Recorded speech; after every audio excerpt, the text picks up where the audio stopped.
Good morning, students. Now, today's our topic is heating effect of electric current. So, generally, when current is passing through any conductor in electric circuit, at that time heat is generating. In simple language, we are calling it heating effect of current. इसको बहुत ज्यादा clear करते हैं. चलिए, in our home we have so many electrical appliances. When it is using too much, मान लीजिए आपका mobile phone बहुत ज्यादा अगर आप अपने फोन को यूज करते हैं तो आपका फोन थोड़ी देर के अंदर गर्म होने लगता है. Okay, so this kind of electrical appliances when they are using too much for long time, it's getting hot. After some times you can find that कि वो धीरे धीरे अपनी जो हीट है उसको लूज कर रहे हैं. बट जब आप उसको ज्यादातर अमाउंट में यूज करते हैं वो कैसे होने लगते हैं, एक टाइप के गर्म होने लगते हैं. मतलब कि ये चीज क्या है कि इलेक्ट्रिकल अप्लायंसेस हीट के अंदर जो हीटिंग इफेक्ट है वो हमको कैसे जान सकते हैं हम. तो इसके अकॉर्डिंग ये एक थियरी है, heating effect of electric current.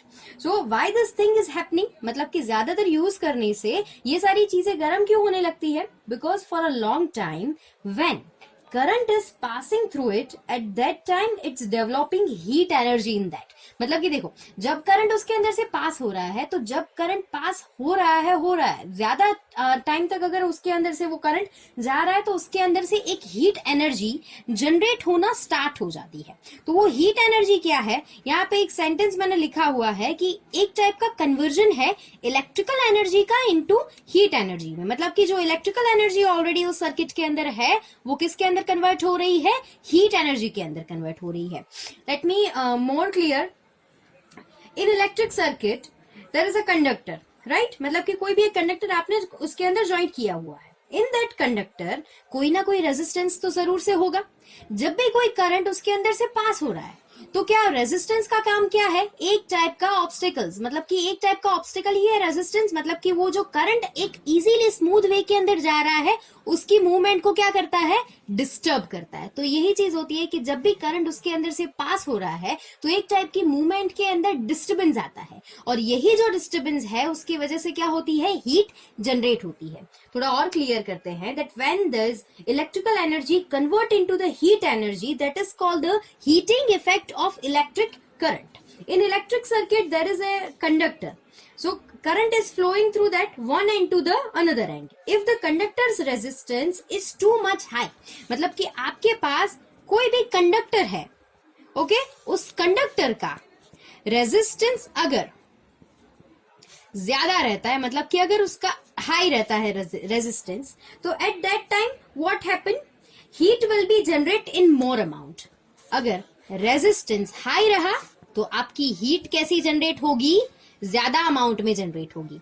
और अगर कंडक्टर का जो रेजिस्टेंस है वो लेस रहा तो उसके अंदर की हीट है वो कैसी जनरेट होगी, लेस जनरेट होगी. तो मतलब कि हीटिंग इफेक्ट जो है, कोई भी इलेक्ट्रिकल अप्लायंसेस के अंदर कोई भी हीट जनरेट होती है तो वो सीधे के सीधे किसके ऊपर डिपेंड करती है, कंडक्टर के अंदर जो भी रेजिस्टेंस है उसके ऊपर वो डिपेंड करती है. मान लीजिए हम लोग कोई भी एक एग्जांपल लेते हैं, लाइक निक्रोम वायर.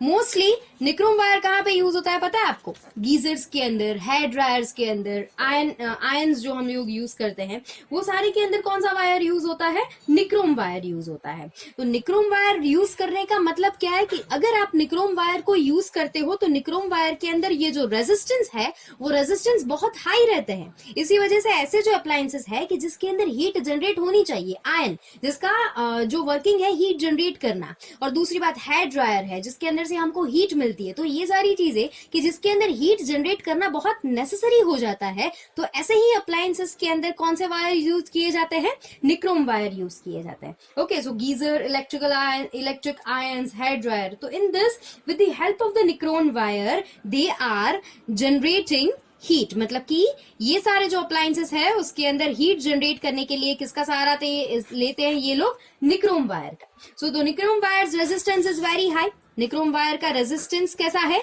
एकदम से हाई रहता है. इसी वजह से जब भी निक्रोम वायर का रेजिस्टेंस हाई रहता है, इसी वजह से अगर कोई भी निक्रोम वायर वाला इलेक्ट्रिकल अप्लायंसेस है तो वो जल्दी से उसको जैसे करंट मिलना स्टार्ट हो जाता है वो जल्दी से अपनी हीट को जनरेट करना शुरू कर देता है. तो यहाँ पे मैं एक बात बोल सकती हूँ कि resistance and heat they both are directly proportional. मतलब कि जितना रेजिस्टेंस हाई उतनी आपकी हीट हाई, जितना आपका रेजिस्टेंस लेस उतनी आपकी हीट लेस। तो यही चीज मान के आपको आगे चलना है कि कोई भी एक कंडक्टर है, ठीक है, कंडक्टर के अंदर से इलेक्ट्रिसिटी और हीट पास हो सकती है। तो जैसे आप कोई भी एक कंडक्टर के अंदर से हीट को करंट को पास करवा रहे हो, कंडक्टर के अंदर जो भी रेजिस्टेंस है उस रेजिस्टेंस के अमाउंट के ऊपर डिपेंड करेगा कि आपके कंडक्टर के अंदर हीट कितनी जनरेट हो रही है। इसी वजह से मैंने यहाँ पे निक्रोम वायर का भी एग्जांपल लिया हुआ है। So we can say that the resistance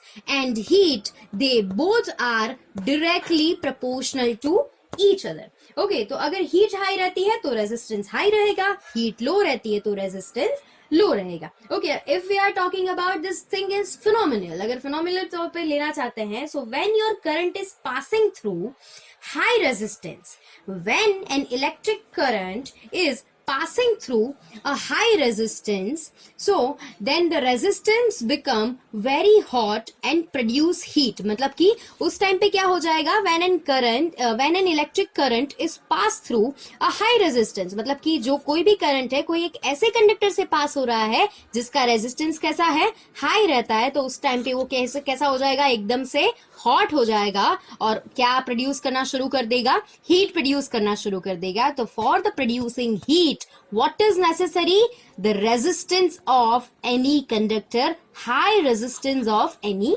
conductor। Okay, so in the phenomenal way we are writing these things in the theory of the heating effect of electric current। Okay, so current flow अगर जब भी कर रहा है तो resistance जो रोक रहा है वो करंट वहां पे क्या काम करना शुरू करता है, मतलब कि जब भी कोई कंडक्टर के अंदर रेजिस्टेंस है तो वहां पे करंट गया, तो करंट जाने की वजह से ही हीट क्यों शुरू होती है प्रोड्यूस होना।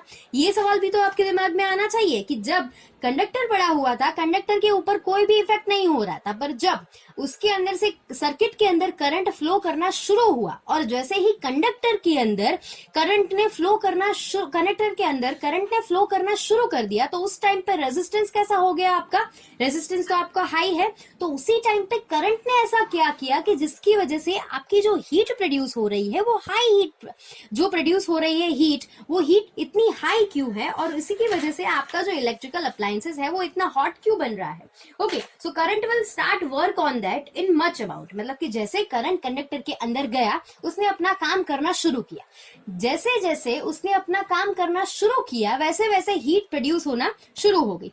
अगर मान लो चलो कि अगर आप कोई भी रास्ते पर चल रहे हो, एकदम से स्मूथ वे है तो आप धीरे धीरे से वहां पे चल सकते हो, पर अगर कोई रास्ता जो है जिसके अंदर फ्रिक्शन ज्यादा है, ओके, जितना फ्रिक्शन ज्यादा होगा उतने ही अमाउंट में आपको आगे की तरफ जाने के लिए क्या करना पड़ेगा, ताकत लगाने की ज्यादा जरूरत पड़ेगी। तो यही बात है कि जैसे रेजिस्टेंस हाई होते हैं, रेजिस्टेंस मतलब कि एक टाइप के ऑब्स्टिकल्स, जैसे ऑब्स्टिकल्स हाई रहते हैं करंट को ज्यादा काम करना पड़ेगा। अगर करंट ज्यादा काम करता है तो उसी टाइम पे क्या प्रोड्यूस होना शुरू हो जाता है, हीट प्रोड्यूस होना शुरू हो जाता है। तो मैं यहाँ पे एक चीज मान लूं कि जैसे आप कोई भी एक रास्ते पे आगे बढ़ रहे हो, अगर रास्ता स्मूथ है तो कोई बात नहीं, बट अगर आपका जो रास्ता है वो एकदम से स्मूथ नहीं है तो वो जो रास्ता है वो आपके लिए क्या बन जाएगा, रेजिस्टेंस, और आप क्या है, करंट, मतलब कि आपको फ्लो करना है, आपको आगे जाना है, तो आपको क्या करना पड़ेगा, उस रेजिस्टेंस या फिर उस ऑब्स्टेकल को पार करते हुए ज्यादा वर्क करना पड़ेगा।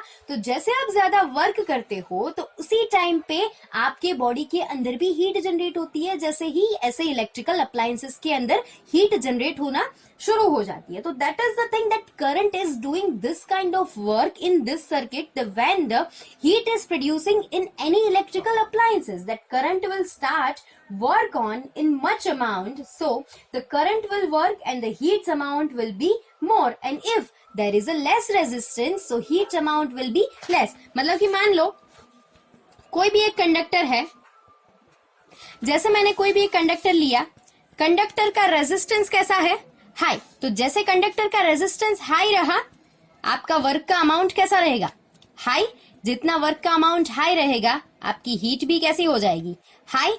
यही बात कि कभी कोई कंडक्टर को आपने ले लिया, उस कंडक्टर के अंदर आपका रेजिस्टेंस कैसा है, लेस, अगर रेजिस्टेंस लेस है तो आपके करंट को कोई काम करने की जरूरत पड़ी नहीं, एकदम से कम काम करने की जरूरत पड़ेगी, तो उसी टाइम पे हीट भी कैसी जनरेट होगी, एकदम से लो जनरेट होगी। तो यही सिंपल थिंग आपको याद रखनी है कि कंडक्टर के अंदर अगर रेजिस्टेंस हाई तो आपका वर्क जो है वो भी हाई, और अगर आपका वर्क हाई रहा तो उसके अंदर हीट प्रोड्यूस होना शुरू हो जाती है, और अगर आपके पास रेजिस्टेंस लेस है तो आपका करंट का वर्क कैसा रहेगा, लेस, और आपकी हीट भी जनरेट कैसी होगी, एकदम से लो अमाउंट के अंदर जनरेट होगी। तो फ्रिक्शनल फोर्स का यहाँ पे मैंने एग्जांपल देखा, दैट फ्रिक्शन फोर्स मतलब कि एक टाइप की मूवमेंट, ओके, जो क्या करता है कि मान लो कि फ्रिक्शनल फोर्स जो है वो कोई एक वे है, ओके, और आप जो है आपके लेग्स हैं वो एक टाइप के मैकेनिकल फोर्स को अप्लाई कर रहे हैं, और फ्रिक्शनल फोर्स आपके अपोज के अंदर लग रहा है। तो फ्रिक्शनल फोर्स क्या है, आपके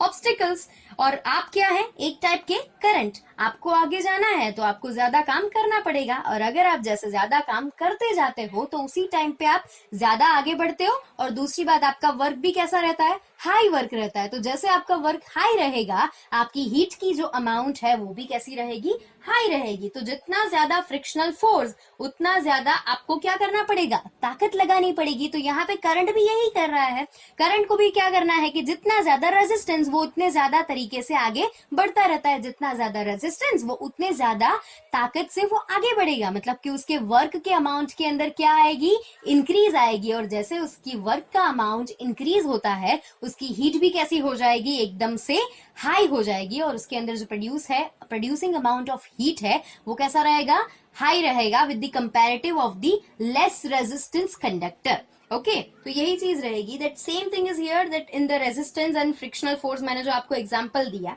okay, so from that we can conclude one sentence that is not in your notebook और not in your text book और any resource book, that amount of work done by current against resistance, मतलब कि जो भी current के through जो भी work हो रहा है, ओके, रेजिस्टेंस के अगेंस्ट में, वो एकदम से इक्वल किसको करता है, amount of heat is generated. मतलब कि ये जो पूरी थियरी मैंने आपको समझाई उसके ऊपर से ये एक जो सेंटेंस है वो यही सेंटेंस कंक्लूड होता है कि जैसे आपका करंट जो भी वर्क कर रहा है आपके रेजिस्टेंस के अगेंस्ट में, उतने ही अमाउंट में क्या चीज जनरेट होती है, हीट जनरेट होती है। तो यही चीज आपको याद रखनी है, और हीटिंग इफेक्ट के अंदर आपको पहले से ही याद रखना है कौन कौन सी चीजें ज्यादा इंपॉर्टेंट है इस टॉपिक के अंदर, हाई रेजिस्टेंस, करंट का वर्क, और साथ ही साथ जितने अमाउंट में हीट जनरेट हो रही है वो चीज आपको जरूरत से ज्यादा ध्यान में रखनी है। Okay, so this is the heating effect of electric current. बहुत ही छोटा सा टॉपिक है।